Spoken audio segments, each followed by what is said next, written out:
A gente vai falar um pouquinho agora sobre a pastoral do estudante, o trabalho que é feito com a pastoral dentro dos colégios. A gente está recebendo aqui os nossos entrevistados, a Isadora Lina, que é assessora de pastoral do Colégio do Carmo, aqui em Guaratinguetá, e o Luiz Fernando Miguel, que é assessor de pastoral e de comunicação também do Colégio do Carmo. Sejam bem-vindos, bom dia. Bom dia, obrigada pelo convite. Bom dia, obrigado pelo convite, uma alegria estar aqui com vocês. Que bom recebê-los aqui para falar de um assunto tão importante que, inclusive, esse ano, o tema da campanha da fraternidade foi educação. Então, a gente precisa entender também essa ligação da educação com a igreja. Queria começar conversando qual o maior desafio de trabalhar como uma pastoral dentro de um colégio, principalmente um colégio que professa a fé católica. Bom, o desafio é responder aos tempos, né? Então, nós que somos salesianos, a gente sempre diz, né? Com Dom Bosco e com os tempos, também com Madre Mazarella e com os tempos, né? Que são nossos fundadores. E, na verdade, assim, não existe uma dificuldade no sentido de ser algo novo, porque é o nosso DNA. Nós herdamos esse carisma, essa forma de educar, de evangelizar dos nossos fundadores. E isso a gente está falando de mais de 150 anos de história, né? Mas o desafio hoje, sim, é corresponder aos tempos, né? Aquilo que Dom Bosco fazia e Madre Mazarella faziam anos atrás é ainda atemporal, é ainda válido, mas claro que os tempos mudam, né? As situações mudam, a situação política, econômica, social. Então, assim, são questões que precisam também ser trabalhadas nos jovens, né? A parte social, toda essa consciência. Então, isso é um grande desafio, de nos mantermos sempre atualizados e nessa constante, né, de levar para o jovem aquilo que é nosso hoje, sem perder também a nossa essência salesiana. Ô Luiz Fernando, trabalhar pastoral dentro do colégio, que é católico, muitos alunos que estudam num colégio católico não são católicos, né, mas acreditam nos valores cristãos que ali são ensinados. Vocês trabalham mais a parte social, ambiental, como que é feito esse trabalho da pastoral? Camila, a pastoral dentro da escola, a gente costuma dizer que ela é um grande movimento vital. Ela não é apenas um grupo ou apenas uma ação específica. Ela parte de um contexto maior dentro da escola. Como assim? Explicando melhor. A nossa pastoral escolar, propriamente, ela acontece nos mais diversos momentos, não só oracionais, porque também tem momento oracional, faz parte, mas também momentos formativos, no momento que a gente chama também de associacionismo. O que é isso? São grupos que são criados para que os jovens, as famílias também possam se engajar nesse acompanhamento pastoral. Por exemplo, a partir de dimensões, a dimensão missionária, que envolve a questão do voluntariado, de experiências missionárias que os jovens podem fazer, a dimensão da comunicação, os jovens podem se envolver também no trabalho de comunicação, produzindo podcast, que está em alta hoje e a molecada adora, né?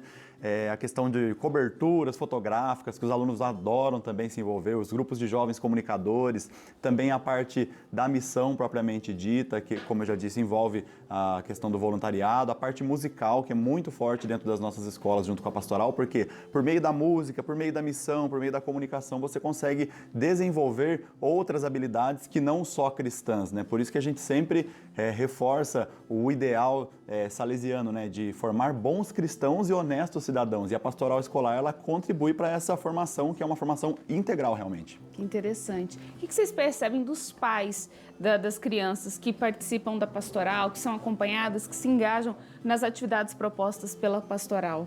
É muito gratificante, porque a gente recebe um retorno das famílias de que a nossa ação ela é transformadora. Nós tivemos uma experiência missionária agora no mês de julho, né, que faz parte de um projeto, e diariamente, né, a gente enquanto assessores, né, nós recebíamos a ligação dos pais, mensagens, e quando a missão acabou, os pais vieram nos agradecer. Então também, até as famílias novas que nos procuram, né, nós dois fazemos também a parte de atendimento, de acolhimento das novas famílias, você percebe essa necessidade, essa busca pela transmissão de valores. E os pais que são da casa, eles trazem uma gratidão, um carinho com aquilo que nós ofertamos, que é assim extraordinário, que faz também a gente entender que a nossa missão ela é transformadora e que ela vale a pena. E é bonito deve ser também ver as crianças que vão desenvolvendo os princípios e os valores cristãos a partir, por exemplo, de uma atividade missionária, né, do voluntariado. A criança que se engaja desde cedo, ela vai entendendo a importância de se doar ao próximo, penso que é mais ou menos nessa linha também os projetos, né? Com certeza. E começa por isso que a Isadora falou, né? A Isadora falou casa. Quem está lá em casa deve estar pensando, a Isadora não estava falando da escola, por que ela falou casa? Porque justamente numa escola católica, especialmente, a gente tem o sentido de casa, porque é onde o estudante vai, ele passa, às vezes, a maior parte do tempo dele, em muitas situações, até mais tempo do que na própria casa.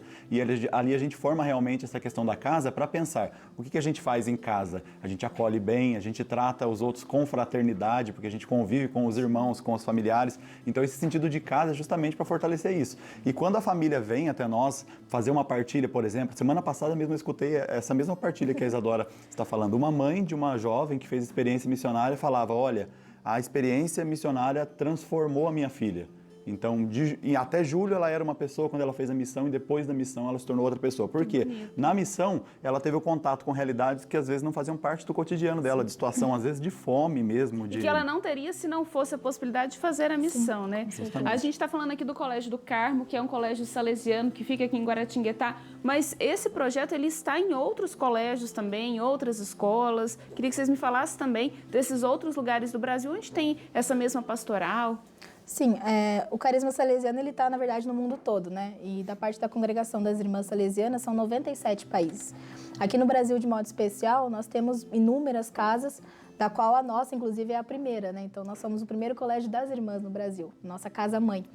E a pastoral, ela permeia todo o nosso ensino, a nossa forma de educar, em todo o país, em todas as nossas casas. Então, hoje nós temos como referência o que a gente chama de inspetoria, né, que é a nossa província, que fica em São Paulo, que abrange os 5 estados, São Paulo, os 3 estados da região sul e também Campo Grande, né, em Mato Grosso do Sul. E trabalham da mesma forma, seguindo o mesmo carisma. Então, claro que existe um tempero único de cada casa, né? A maneira como nós, educadores, colocamos isso, nós, por sermos a primeira casa, tem não um peso, mas no sentido de uma fidelidade maior ao carisma, né? Mas ainda assim permeia de uma mesma forma, porque o carisma salesiano ele é único, né? A alegria, a santidade, a vivência dos sacramentos, tudo aquilo que Dom Bosco... Os oratórios, né? Sim, de Dom Bosco, né? Que Dom Bosco e Mazarello deixaram de herança pra gente.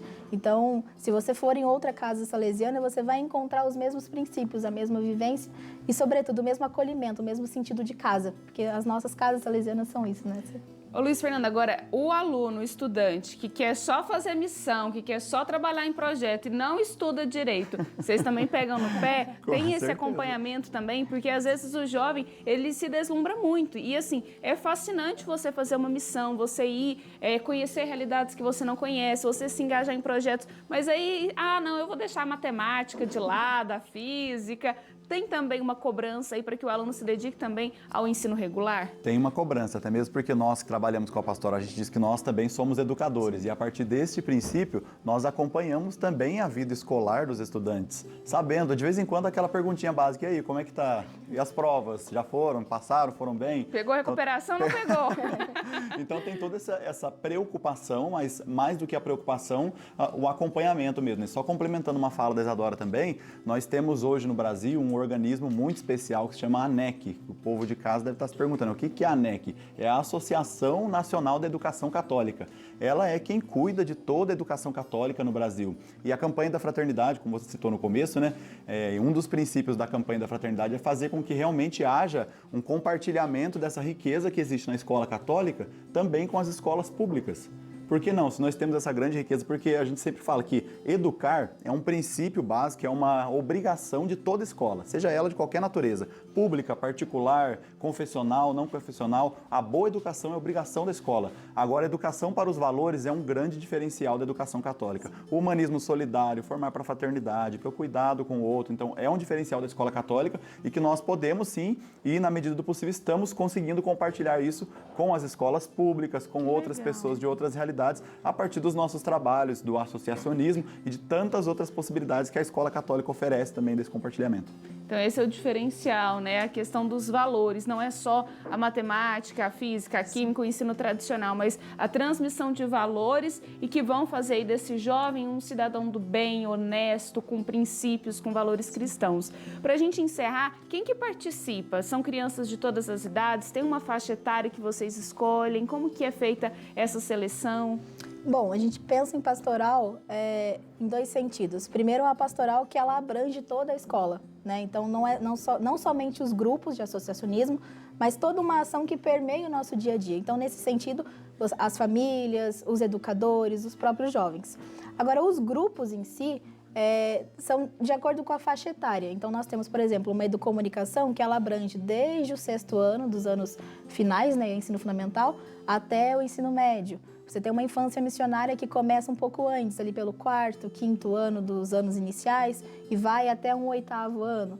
Um voluntariado que você requer uma maturidade, uma autonomia maior dos jovens, então a partir ali do 9º, que seria ali 14, 15 anos. Então a gente vai direcionando e encaixando também de acordo com a opção do jovem também, de acordo com aquilo que ele abraça, porque Dom Bosco dizia, né, é preciso gostar daquilo que o jovem gosta. Sim. Então a gente vai proporcionando para eles também aquilo que é necessário e que é também do ambiente deles, da faixa etária deles, e promovendo então essa evangelização. E acaba refletindo também na educação. Os projetos, o desenvolvimento acaba influenciando também na educação tradicional, né? Com certeza, Camila. Sim, a gente tem falado muito isso já há alguns anos. O Brasil, enquanto os organismos de educação, eles têm discutido muito a questão de uma reformulação e que de fato tem acontecido.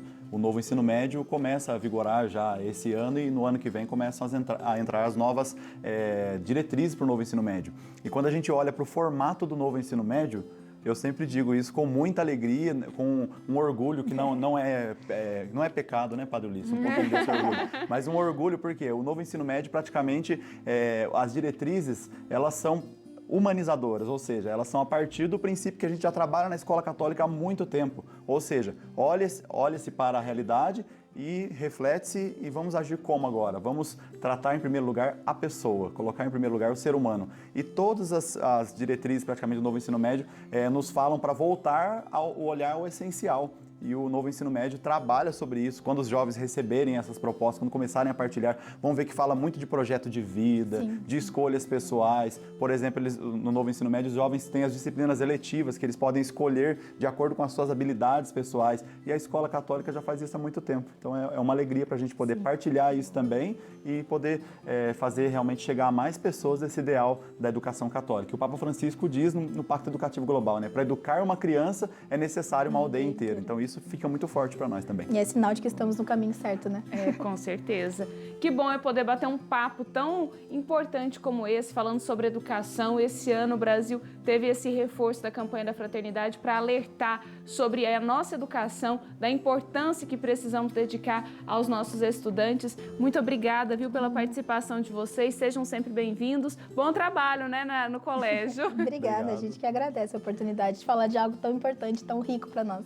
Que bom, sejam sempre bem-vindos. Muito obrigado. E não podia terminar a nossa participação sem agradecer também a Isadora, porque a Isadora ela é ex-aluna salesiana, ela é fruto da pastoral salesiana, hoje é vocacionada também das Filhas de Maria Auxiliadora, então tudo isso graças também ao trabalho da pastoral escolar. Que foi realizado. Frutos ela sendo é um colhidos. fruto, isso mesmo, que bom, é bonito ver esse trabalho concretizado.